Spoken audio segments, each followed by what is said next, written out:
Okay, so that's where we're at the minute. We've still plenty to come with Crappy Quiz and cold cuts, lots more as well coming throughout the show between now and 10 o'clock. But for now, we're going to turn to football. Daniel Harris, football writer, joins us on the line. Good morning to you, Daniel. Hiya. I don't know what to say about last night. What do you want to say? Not that much. It came, it went. I actually didn't think it was that terrible a game, especially in the first half. But ultimately, when there's a first leg won 4-0, I mean, the last time I can think that United won the first leg 4-0 against Porto in 1997, the away leg was also, the second leg, was also goalless, because everyone knows the game's finished. Had Sociedad scored that penalty, then who knows, might have got a bit interesting. But otherwise, the tie was finished in the first leg, so what are you going to do? Yeah, I have to say that I know there was a lot of United fans with a sharp intake of breath when they saw the starting 11. Like, it was a big gamble putting Fernandes in. He got away with it in the end, and so it all looks fine. But a needless gamble almost from Solskjaer. I guess I would have preferred not to see him, but I think what happened was that most of the midfield were injured. Pogba was injured, Tomine's injured, Van de Beek is injured. So he really only had the senior Mata's injured. So the senior players, he only had the three that started. I'm not sure if Fernandes would have played had other players been available, but I think Solskjaer at the moment particularly, he's being quite conservative. And so you would think that 4-0 would be enough against almost any team, but Real are good. They're not, like United did beat them 4-0 and make them look not good, but they're not a bad side. So if you play half the youth team and Sociedad score early, then you could end up looking quite silly. So I can see why he erred on the side of caution. And I would say Bruno only played 45 minutes and probably didn't do that much running. And so I wouldn't have thought that it's likely to affect him all that much. Daniel, can I ask you about Dan James? His performance again last night was fairly typical of his time in a United jersey up to this point. There was so much fuss obviously made about him, and rightly so, when they brought him to the club. But there was a snapshot last night where within space of a couple of minutes he'd given away a fairly clumsy penalty and had put in a brilliant cross to almost set up a goal and almost grab a goal himself as well at various points. Is this just what we're going to see from Dan James throughout his United career? Is that the sort of player he is typically? I'm not sure. I mean, he was bought really as a punt. He cost 15 million quid, basically the change down the back of the sofa after all that summer's transfer budget had been spent. And at the moment, he has kind of been there for specific games. I mean, he played a lot at the beginning because there was no one else. But then once other players became available, he's someone that you might use if you're defending a lead or if you want to play on the counter. And he got a lot of aggravation last season, but actually he played pretty well in some games. Particularly United's best performance last season was probably the away league game away to Man City. And James was excellent in that game. So I think that no one particularly expected all that much from him. And he seems to be improving. So I don't think that anyone expected him to turn up and become a first choice immediately. If he becomes good enough, then good. And if he doesn't become good enough, then that doesn't mean he's not worth having in the squad and he doesn't have any use as a member of the squad. So I think that what we're seeing at the moment is not the finished article, but is a better player than the one that we saw a year ago. And that's a good thing. I mean, if he wants first-team football every week, seems unlikely that he's going to get that ever at United. But he could definitely become good enough to get enough games across the course of a season to be satisfied, although you tend to only be able to keep players in that circumstance if you're winning. Morning, Daniel. Can I just ask on the United defence front? So I was reading a piece about Harry Maguire this week in The Athletic, talking about he's been involved, I think, in 11 attacks that led to goals. One of these kind of obscure stats that people pluck out. But clearly he's very much a part of Solskjaer's plans. We had a chance to see Lindelof and Bailly together last night, and they kept a clean sheet. And there have been rumours of United dipping into the transfer market. Sergio Ramos has been one name mentioned, but from last night's evidence of Lindelof and Bailly together, would you lean towards either one? And I guess the second part of the question is someone like Ramos or any others. Who do you think maybe could or should be brought in? I doubt it'll be Ramos, but I think that Bailly is a better partner for Lindelof and Maguire than they are for each other. But it's not as straightforward as that. I think Bailly is kind of perceived as someone who makes outrageous errors, and I think the madcap behaviour of which he is capable doesn't necessarily make his errors any worse than those that Lindelof and Maguire make. They're also capable. The errors they make just look a bit less glaring, but they equally lead to the concession of goals. I think the main thing for me about the mistake last night was pretty glaring. He nearly the guy how he didn't get a red card for that, I'm not sure. I'll tell you exactly how. I see it looked bad, that, but what actually happened was the corner comes in and Lindelof attacks it like a normal person would attack it, and Bautista didn't jump, so he took a knee in the face. So I understand that the goal was disallowed because you can't look at footage of someone getting flying kneed in the head and say, well, play on. But the reason that happened is because usually Bautista or any defender in that situation, people are attacking the ball, they jump. And he just didn't jump. That was a fair contributing factor. But Lindelof's jump in itself, if and it's difficult, I appreciate, because the player himself, as you say, is literally static and turns around with his face right into his knee. But Lindelof's jump in itself was so unnatural. Like, what's he doing in that position? He's no chance of getting near the ball. His knees are up in the air. He's clearing the way. He wasn't getting the ball, it's true, but I think that what he did is probably not that different from what you would ordinarily see at corners. It's just usually everyone is doing something, and Bautista didn't do anything. But back to the original point, because I think that Lindelof and Maguire are more than error-prone enough, I wouldn't put them above Bailly in terms of not making errors, because I don't think that there's a huge difference with that. The thing with Bailly is he's not fit that often, and so it makes more sense in some ways to just go with the two that are almost always available to you. But the most significant difference that Bailly makes is obviously the fact that he can run. So that means that Maguire, or whoever, even if it's Lindelof, I mean, it wouldn't be, it would be Mark Maguire because he's captain of the team, but means that Maguire can go and attack the ball or can bring the ball out knowing that he's got cover behind him. But even more than that, it means the whole team can play 10 yards further up the pitch and condense the play, and it makes it much easier to pin the opponents back. I think the away game against Burnley, United only won it 1-0, but for about 20 minutes in the second half before they had the goal, they were able to up the pressure until they scored. And I think one of the main reasons they were able to do that is because they had Bailly, so they were able to play much further up the pitch. So I would be picking Bailly if he was fit. But if it was my job that was on the line to pick the centre-backs, I would also be thinking quite hard about not picking Bailly, because you can't rely on his availability. Daniel, I know United Rewind is some of the old nostalgic United clips you have up on Twitter, but one of the clips I saw separate to that in the last couple of days was the Marcus Rashford double against Midtjylland 5 years ago. 5 years ago yesterday, in fact, I think it was. And there's a great video of the celebrations and that game where he actually wasn't due to start as an 18-year-old. Martial gets injured in the warm-up, and the rest is history, really, in the last 5 years. I think he's overtaken Eric Cantona and drawn level with David Beckham in the United scoring charts. Maybe just a word on your memories of that Midtjylland game, looking back, and really what Marcus Rashford has achieved in those 5 years.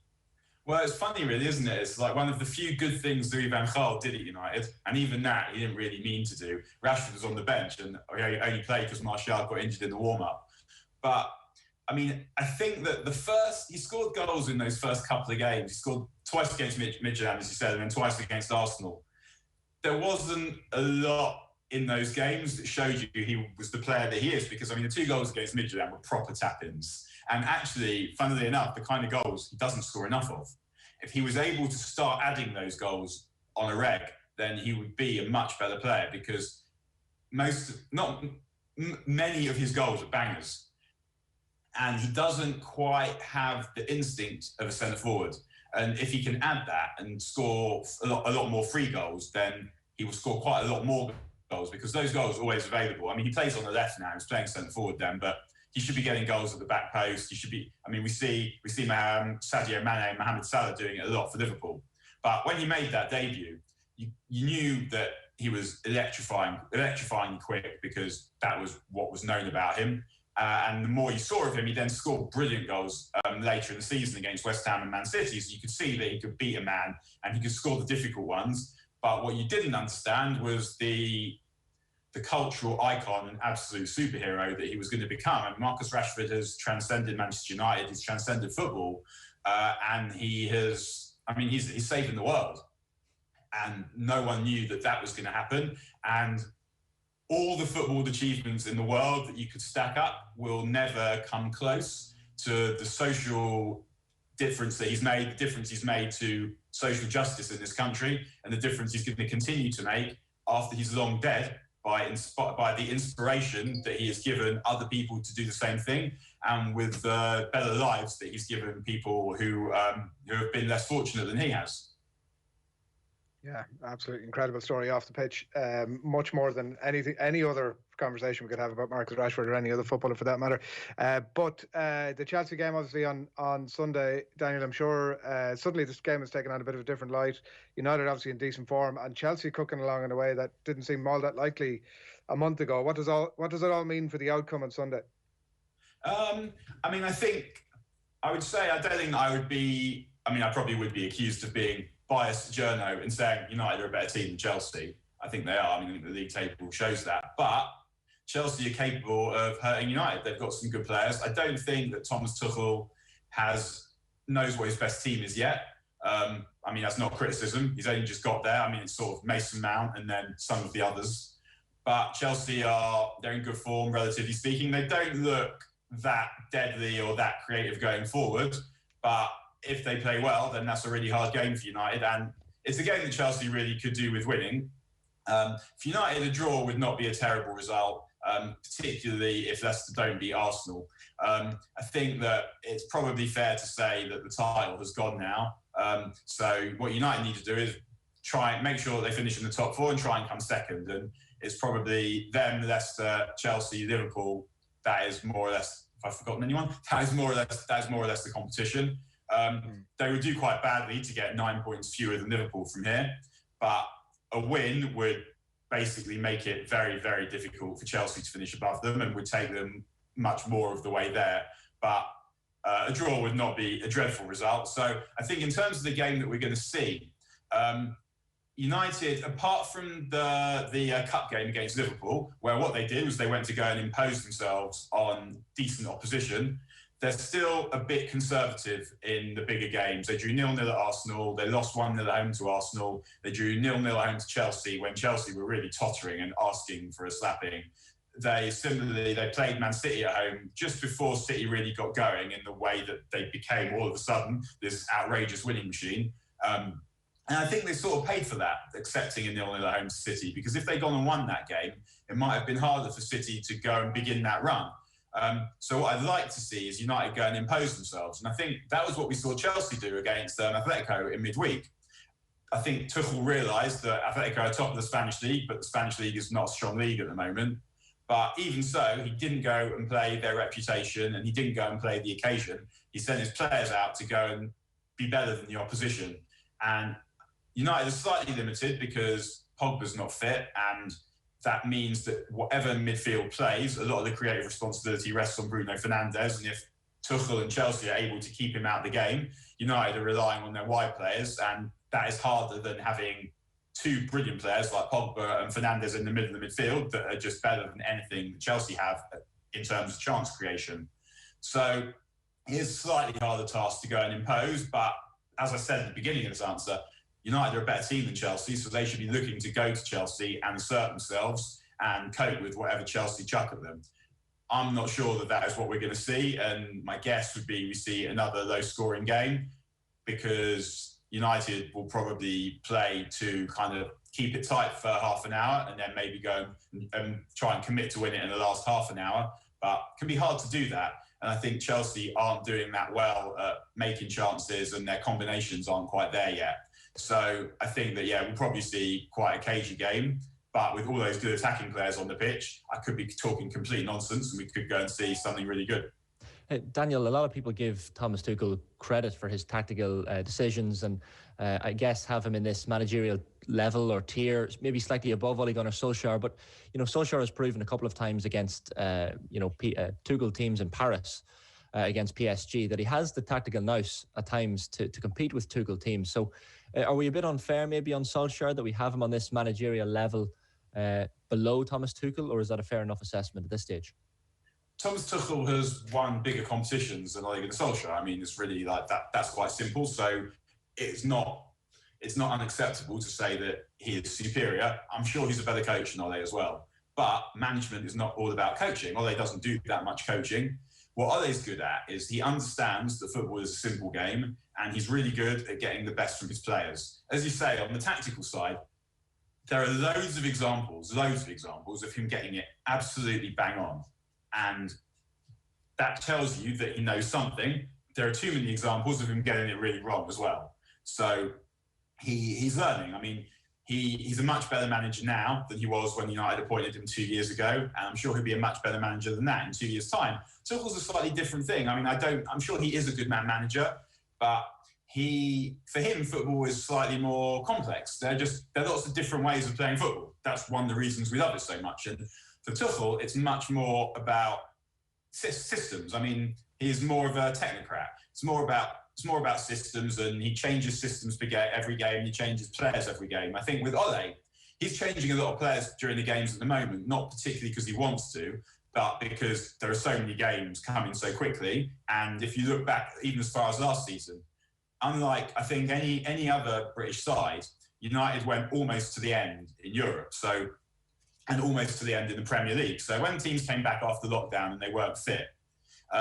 Liverpool were already champions, Man City were already not champions, so most of their games didn't have anything on them. Whereas United's league games, they had something on them all the way through until the last game of the season, and then they played two more Europa League games, and they only didn't play the Europa League final. Then all the players went off and played internationals and basically came back without any pre-season, which is why you saw United get walloped by Palace and walloped by Spurs and almost walloped by Brighton at the beginning of the season, and why you're seeing United changing players now. They went to the semi-finals of the League Cup, they're still in the FA Cup, they're still in the Europa League.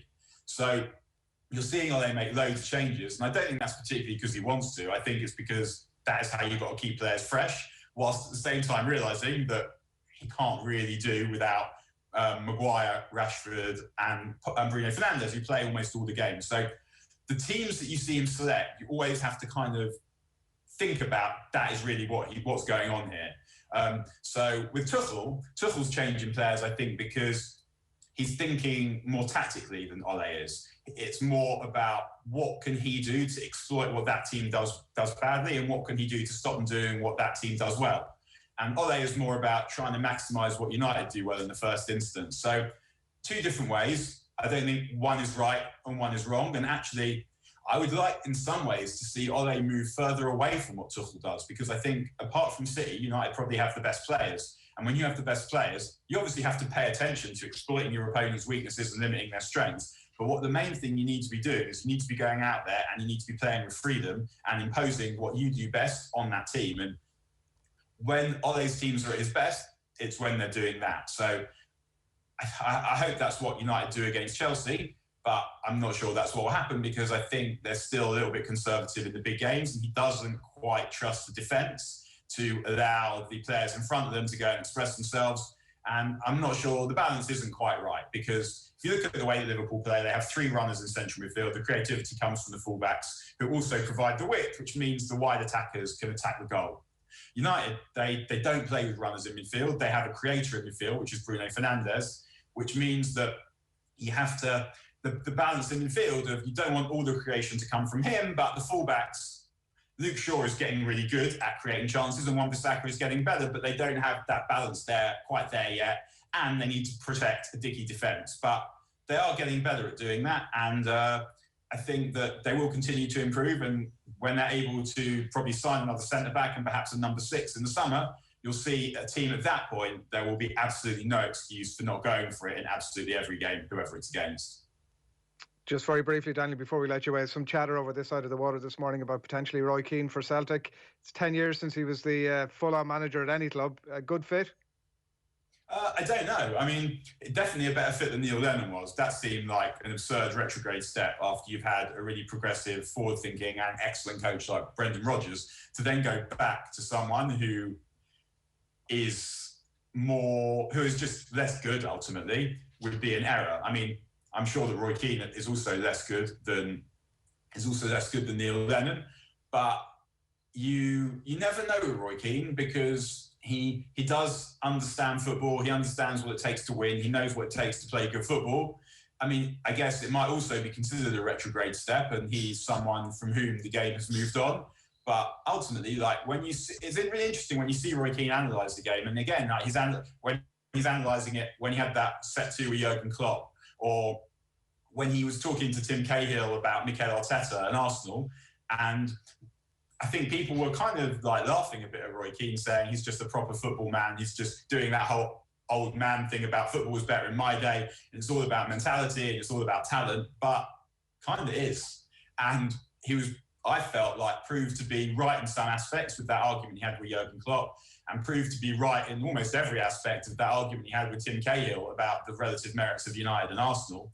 So if he is able to bring the good aspects of him and quieten the bad aspects of him, then that would be interesting. I mean, we've seen with Jose Mourinho, what's happened with him is the bad aspects have basically subsumed the genius aspects. And that's why we see him basically managing every now and again to pull something out, but largely failing at United and failing at Chelsea, not for the second time in the end, and failing at Tottenham now.